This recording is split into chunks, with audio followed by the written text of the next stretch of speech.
તો વાત કરીએ ડભોઈની તો દેશમાં અનેક ક્રાંતિકારીઓએ દેશના તે પોતાના જીવનનું બલિદાન આપ્યું હતું, જેને યાદ કરવા અને યુવાનો તેમના બલિદાનને યાદ કરે એ પ્રેરણા લે એ માટે ડભોઈ આરએસએસના મહાવિદ્યાલયનીય વિભાગ દ્વારા 23મી માર્ચના દિવસે બલિદાન દિવસ નિમિત્તે રાધે કોમ્પ્લેક્સ ખાતે શ્રદ્ધાંજલિ કાર્યક્રમ યોજવામાં આવ્યો હતો।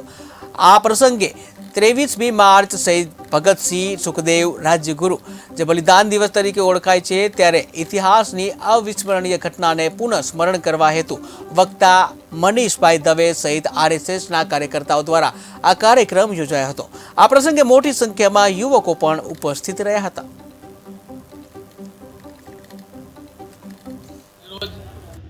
23 માર્ચ शहीद दिन निमित्ते डभोई नगर में राष्ट्रीय स्वयंसेवक संघ द्वारा एक आयामी महाविद्यालय द्वारा एक भावांजलि कार्यक्रम राखवामां आवेल हतो, जेमां डभोई मांथी मोटी संख्या में नगरजनों उपस्थित रह्या हता अने वीर शहीदोने जीवन पर एक नानु लघुकथा अने फिल्मनुं अहींया देखाडवामां आवी हती અને ત્યારબાદ વક્તાશ્રીનું ઉદ્બોધન થયું હતું અને ત્યારબાદ સર્વે અહીંયા ઉપસ્થિત બધાએ જ વીર શહીદોને ભાવાંજલિ આપી। આજ રોજ 23 માર્ચ શહીદ દિન નિમિત્તે